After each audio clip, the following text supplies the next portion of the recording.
반갑습니다. 보험 덕후 모타쿠입니다. 드디어 2021년도 자본이전 통계가 발표가 되었습니다. 보시는 그래프는요, 한국인 경제적 생애주기라고 해서 한국인의 노동소득과 지출, 이 분포도를 나타낸 그래프인데, 제가 강의 때도 늘 얘기하지만 보험 컨설팅, 재무 컨설팅의 가장 중요한 지표 중에 하나고 정말 적극적으로 활용을 해야 됩니다. 30년 3번이라고 제가 말씀을 드리는데, 우리 대한민국 국민은 30년 적자 인생을 살다가 30년 흑자 인생을 살고 다시 30년 이상 적자 인생을 산다, 이렇게 얘기를 하고 있습니다. 당연히 부모 밑에서 빌어먹기 때문에 마이너스 인생을 살다가 흑자 인생은 유일하게 30년, 그리고 죽을 때까지 다시 적자 인생을 산다. 이게 대한민국 한국 국민의 경제적 생애 주기다. 자, 이번 2021년도 자료를 보게 되면 27세의 흑자 구간으로 진입을 합니다. 그리고 다시 61세에 적자 구간으로 들어서는데, 해당 통계는요 2010년부터 발표가 됐는데 이 진입 구간은 크게 변동이 없습니다. 27, 28세. 그런데 이 진입 구간이 뒤로 뒤처지고 있다. 야, 그러면 좋은 거 아니냐? 절대 그런 게 아니죠. 노인 인구가 들어서고 은퇴 이후의 삶이 안 좋아지면서 일을 놓지 못한다라는 얘기입니다. 그렇기 때문에 이게 뒤로 밀리고 있다.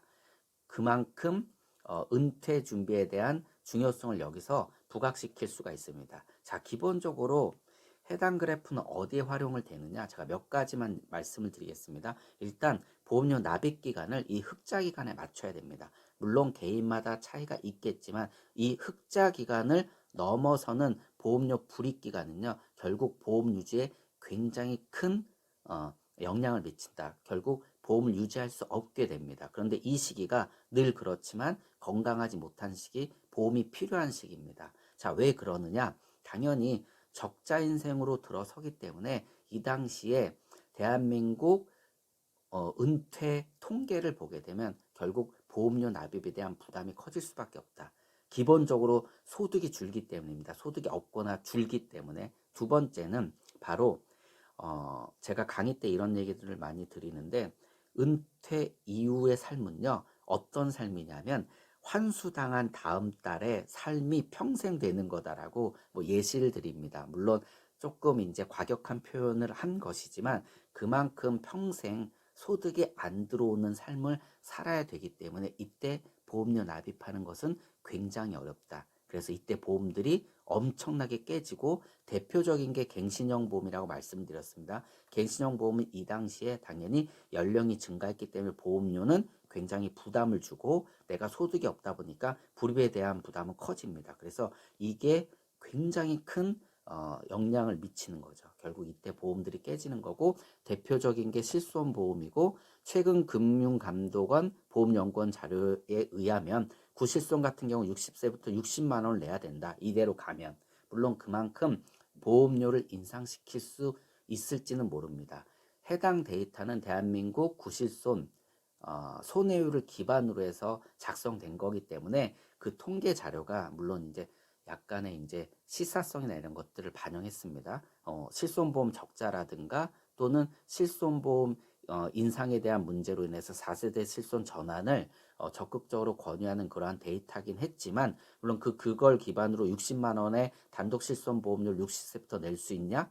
이거는 정말 어려운 일이라는 얘기죠. 그래서 이런 식으로 보험료 납입 기간, 갱신형 보험에 선택하는 데 매우 중요한 거고요. 특히 요 43세에 정점을 찍는데 요 뒤부터 떨어지는 이유, 첫째 소득이 떨어지고요. 두 번째 이제 의료비 지출이 커집니다. 요게 이제 핵심이거든요. 그래서 의료비 지출이 커지는 게 핵심인데, 그렇기 때문에 보험을 잘 준비해야 된다. 이때 보험이 준비가 안 되면은요 결국 이때 의료비 지출이 커지고, 특히 우리가 노동소득이 끊기게 되면은 결국 요 포인트가 앞으로 밀리면서 적자폭이 엄청나게 커질 수가 있다. 이렇게 얘기를 하면서 소비자분들한테 이제 보험의 중요성을 강조하고요. 특히 요때 이 적자폭 어떻게 메웠느냐? 정부가 결국 소득과 지출 다 분포해 보니까 한국 국민들은 109조 적자를 냈다. 이 중에 91조가 어디에 들어갔느냐? 결국 이때 노인분들한테 이런 비용으로 들어갔다. 뭐 기초연금 뭐 이런 걸로 들어갔다는 얘기죠. 그리고 건강보험 내년부터 적자로 돌아선다. 이쪽으로도 돈이 많이 들어가고 있거든요. 결국 이것은 무엇을 얘기하느냐? 미래 국민연금이라든가 또는 다양한 이제 혜택들 이런 것들이 축소될 수 있다. 예를 들어서 뭐 기초노령 같은 경우는 지금 70%한테 배포를 하고 있는데 이걸 줄일 수 있다. 그 대상을 뭐 이런 것들을 얘기하면서 은퇴 준비의 필요성 그리고 국민건강보험의 적자를 얘기하면서 건강보험 혜택의 축소 이런 걸 얘기하면서 개인 건강보험, 개인 보험의 필요성을 얘기를 하는 거죠. 그리고 또 요 포인트가 어떤 포인트랑 맞아지느냐? 대한민국 여성 발병 암 있지 않습니까? 그 자료를 보게 되면 1, 2암이 당연히 유방암, 갑상선암입니다. 이 피크를 치는 시점이요. 40대 중후반 여기에 몰려져 있습니다. 자, 유방암, 갑상선암 그만큼 많이 걸리지만 뭐 이건 착한 암 아니냐, 돈 별로 안 들어가지 않냐 이렇게 하지만 실제 암에 진단되신 분들은 어떤가요? 예, 일단 소득이 끊기는 일이 발생을 하죠. 경제적 부담이 발생을 하고요. 치료에 전념을 합니다. 물론 직장을 다니시면서 치료를 받으시는 분도 있지만 결국 이때 적자폭이 가장 커질 수 있다. 왜냐하면 가장 많이 벌 때 소득이 끊기기 때문에. 그래서 이런 식으로 이제 컨설팅을 할 때 이런 지표들을 활용할 수 있고요. 그리고 뭐 이때 이제 노동소득이 끊기는 가장 대표적인 질환이 결국 장애를 유발하는 질환들이죠. 뇌혈관 질환이라든가 심혈관 질환들이죠.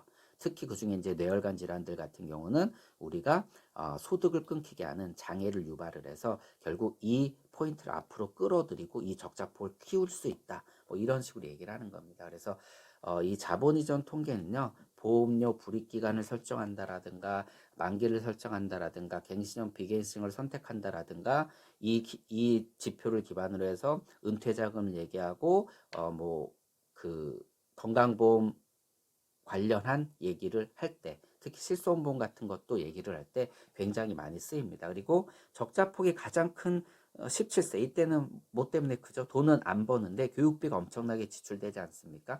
그래서 이 지표를 갖고도 어떤 얘기를 하냐면 사회생활에 들어설 때 이제 소득이 발생된다는 건 사회생활을 진입한다라는 건데 이때 요 적자폭 중에 많은 것들이 뭘로 갖고 있다? 학자금 대출로 갖고 있다. 그래서 이 학자금 대출을 갚고 시작하는 사람과 학자금 대출 없이 시작하는 사람들은 인생의 그 자본 축적 정도가 완전 달라집니다. 이건 상상을 초월할 정도로 달라지기 때문에 절대 자녀한테 빚으로 사회생활을 시작하게 하지 말자. 그래서 이 두 가지를 이제 뭐 종신보험이라든가 교육보험으로 이제 컨설팅을 하는 거죠.